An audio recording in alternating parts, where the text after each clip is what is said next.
নমস্কার, দেখছেন কলকাতা টিভি। আপনাদের সঙ্গে রয়েছে আমি ঋষিকেশ। শুরু করছি সেরা 10। ভারতের শেয়ার বাজারে বিশাল আমেরিকার ঘোটালা। জেন স্ট্রিট নামে মার্কিন কোম্পানি 4 বছর ভারতের অপশন মার্কেটকে অন্যায়ভাবে প্রভাবিত করছে। এভাবেই ওই কোম্পানি 44,000 কোটি টাকা মুনাফা নিয়ে গিয়েছে বলে জানা যাচ্ছে এবং সেই মুনাফা তারা আমেরিকায় নিয়ে গিয়েছে। অবশেষে সেবির ঘুম ভেঙেছে। তারা জেন স্ট্রিটকে মাত্র 4,000 কোটি টাকা জরিমানা করেছে। ভাবুন একবার, এআই এর সাহায্যে এই কাজ হতো। ফিউচার ট্রেডিংয়ে আমেরিকার জেন স্ট্রিটের বিরুদ্ধে বিস্ময়কর তথ্য হাতে এসেছে। 4 বছর ধরে তারা বিপুল পরিমাণ অর্থ, কয়েক হাজার কোটি টাকা তারা মুনাফা করে আমেরিকায় নিয়ে গিয়েছে। অবশেষে 4 বছর পরে সেবির নজরে এসেছে বিষয়টি। তারপর তারা মাত্র 4,000 কোটি টাকা তাদেরকে জরিমানা করেছে। ঠিক কিভাবে চলেছে, কিভাবেই বা সেবির নজর এড়িয়ে এত বড় কর্মকাণ্ড চলেছে, এই সমস্ত বিষয় নিয়ে আমরা কথা বলবো। প্রতিনিধি শাশ্বতী রয়েছে, শাশ্বতী রায় রয়েছে আমার সঙ্গে। শাশ্বতী, এই যে কিভাবে এই যে শেয়ার বাজারকে নিয়ন্ত্রণ করতো এই জেন স্ট্রিট, কিভাবে চলতো এই কাজ?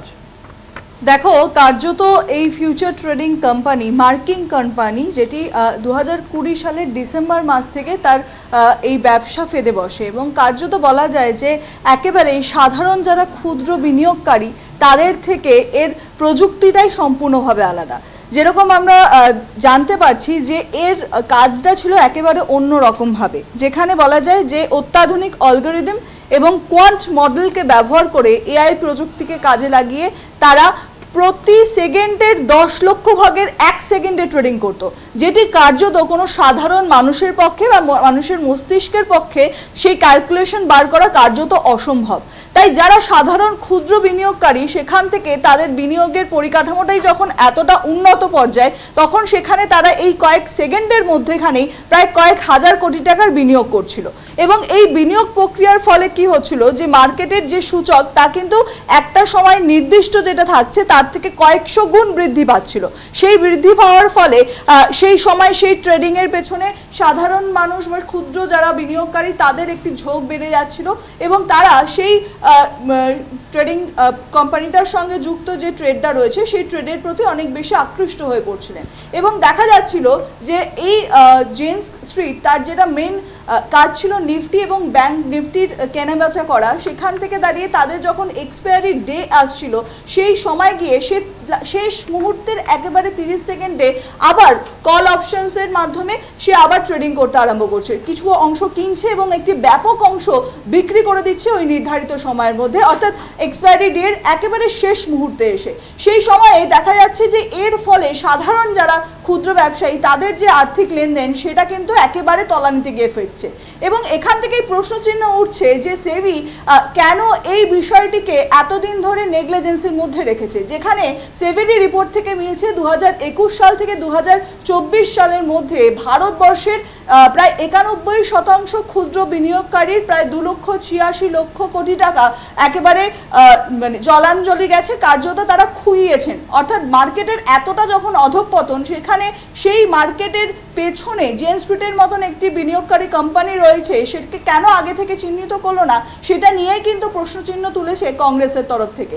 এবং আরও একটি বিষয় এখানে সামনে এসছে যে 4 জুলাই সেবি তাদেরকে একেবারে ব্যান করে এবং কার্যত তাদের যে জরিমানা ধার্য হয় সেটির পরিমাণ 4,843 কোটি টাকা। অর্থাৎ তারা যে পরিমাণ বা যে হাজার হাজার কোটি টাকার মুনাফা অর্জন করেছে 2020 সাল থেকে 2025 পর্যন্ত, তার কত শতাংশ সেবির তরফ থেকে তাদের কাছে জরিমানা ধার্য করা হলো। এবং সেখান থেকে দেখা যাচ্ছে যে এই পরিমাণের যে সূচক তা কিন্তু অত্যাধিক বেশি।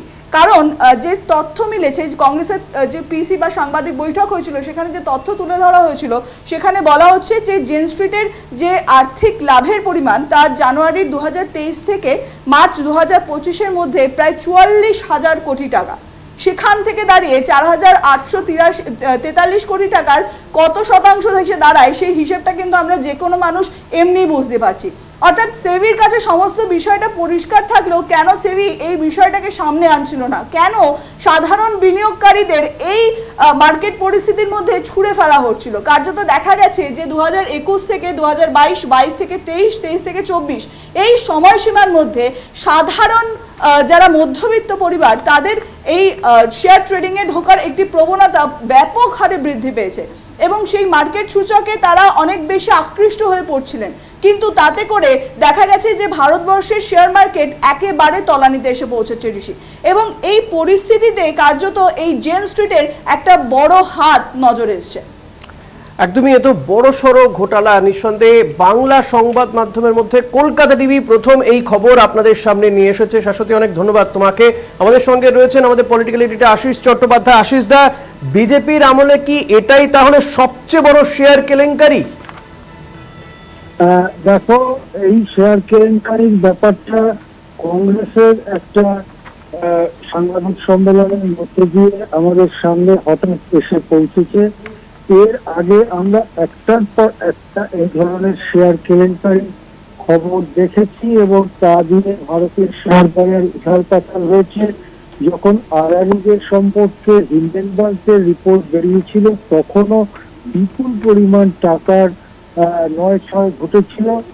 এরপরে এখন এই জেন স্ট্রিটের বিষয়টি সামনে আসছে। আমরা জানি না আরো কতগুলো এরকম জেন স্ট্রিটের মতো কোম্পানি সক্রিয় রয়েছে, এবং সব থেকে বড় বিষয় হচ্ছে যেভাবে এই ধরনের বিশাল কোম্পানিগুলো হাজার হাজার কোটি টাকা বা লক্ষ কোটি টাকা পুঁজি নিয়ে নামছে এবং নিজেদের হাতে মানে অঙ্গুলি হেলানে শেয়ার বাজারটা একবার ওঠাচ্ছে নামাচ্ছে, এবং সাধারণ যারা ক্রেতা তাদের বোঝবার আগেই, তাদের কিছু কল্পনা করবার আগেই তাদের টাকা তাদের হাত থেকে বেরিয়ে যাচ্ছে এবং সেটা চলে যাচ্ছে এইসব রাঘব বোয়ালদের হাতে।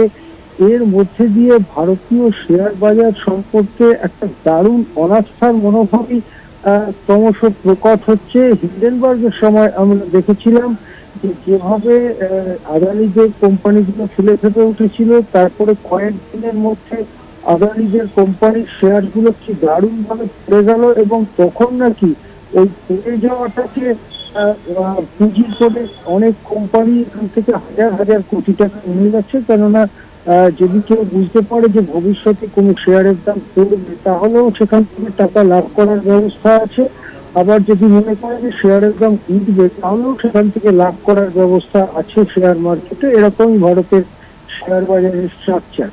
আরো যেটা এখানে বড় হয়ে আসছে সেটা হচ্ছে যে ভারতে এই যে অপশন ট্রেডিং এবং ফরওয়ার্ড ট্রেডিং, মূলত অপশন ট্রেডিং সেটা এত বেশি পরিমাণে হচ্ছে।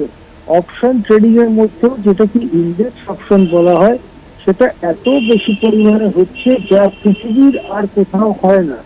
এই অপশন ট্রেডিং এর দিকে লাগায়িত করবার জন্য গোটা ব্যবস্থাটা কাজ করেছে এবং ভারতবাসীর মধ্যে একটা এরকম স্বপ্ন তৈরি করা হয়েছে যে ট্রেডিং করেই, অপশন ট্রেডিং করে বা শেয়ার বাজারে টাকা ঘুরিয়েই বড়লোক হওয়ার একমাত্র রাস্তা, এই রাস্তাতেই যেতে হবে। এবং সেই জন্য ভারতের যুব সমাজ বিপুল ভাবে তাদের কষ্টে অর্জিত টাকা পয়সা এখানে লগ্নি করছে এবং সেই টাকা মুহূর্তের মধ্যে দেশ থেকে সেই টাকা চলে যাচ্ছে। এই যে বিপুল পরিমাণ অর্থ বিদেশে চলে যাচ্ছে, এই টাকা কি কেন্দ্র আদৌ উদ্ধার করতে পারবে? দেখো, এই টাকা তো চলে গেছে, টাকা উদ্ধার করার সুযোগ আর আছে বলে মনে হয় না। কেবলমাত্র একটা জরিমানা করা হয়েছে, জরিমানার পরিমাণটা খুবই কম, কিন্তু সবথেকে বড় কথা হচ্ছে যে এই জিনিসটা 4 বছর ধরে তারা করতে পেরেছে। এই জিনিসটা সেবি 4 বছর ধরে সহ্য করেছে। তারপরে জেন স্ট্রিট নামে এই কোম্পানি যখন অপর একটি কোম্পানির বিরুদ্ধে মামলা করে এবং অপর সেই কোম্পানিটি সেই মামলার মঞ্চে দাঁড়িয়ে জেন স্ট্রিটের যে মোডাস অপারেন্ডি, অর্থাৎ জেন স্ট্রিট কিভাবে কাজ করে সেইটা যখন তারা ফাঁস করে দেয়, তখন ভারতের শেয়ার বাজারে যারা চালান সেবি কর্তারা তাদের উপরে একটা চাপ তৈরি হয় যে এইসব জিনিস হচ্ছে, সেবি কেন চুপ করে বসে আছে। তখনই একমাত্র সেবি, অর্থাৎ মামলাটি হওয়ার পরে এবং মামলায় অনেক জিনিস বেরিয়ে পড়ার পরেই কেবলমাত্র সেবি সক্রিয় হয় এবং জেন স্ট্রিটকে নিষিদ্ধ করে 4,000 কোটি টাকার কিছু বেশি তারা জরিমানা করেছে।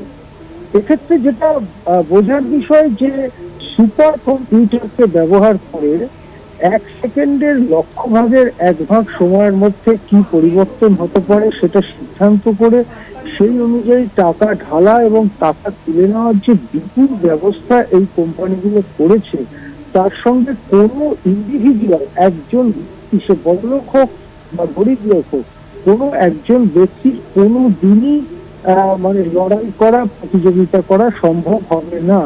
সুতরাং যেমন আমরা অনেক সময় বলি উইন উইন সিচুয়েশন, যে সবসময় জিতবে, এরা হচ্ছে সেই ধরনের সিচুয়েশন তৈরি করেছে, এরা সবসময় জিতবে।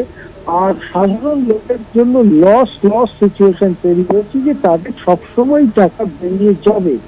এই পরিস্থিতিতে যেভাবে ভারতের শেয়ার মার্কেট চলছে, তার যদি কাঠামোগত পরিবর্তন না করা হয়, কারা অপশন সেট করতে পারবে, কারা পারবে না, কারা মুহূর্তের মধ্যে টাকা তুলে টাকা নিয়ে বেরিয়ে যাচ্ছে, ইচ্ছে মতো শেয়ারের দাম বাড়াচ্ছে, কমাচ্ছে এবং তার মুনাফা নিয়ে বেরিয়ে যাচ্ছে, এই ব্যাপার যদি নিয়ন্ত্রণ করার চেষ্টা না করা হয়, তাহলে ভারতবাসী এই লোভে আবার লক্ষ লক্ষ কোটি টাকা এখানে ঢোকাবে এবং সেই মুনাফা চলে যাবে কখনো আদানিদের কাছে, কখনো জেন স্ট্রিটের কাছে, কখনো রিলায়েন্স পেট্রোলিয়ামের কাছে, এবং এরা সাধারণ মানুষকে এইভাবে লুটছে, ভবিষ্যতে লুটবে।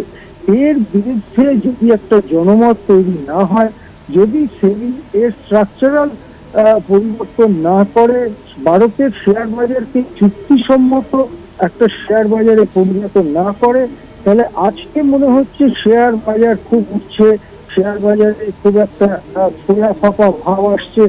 একদিন যখন পড়বে, তখনও কিন্তু সেই চোট খাবে সাধারণ মানুষেরা, এবং পড়বে যখন হুড়মুড় করে পড়ে যেতে পারে। এই একটা বিরাট আশঙ্কার সামনে এসে দাঁড়াচ্ছে ভারতের শেয়ার।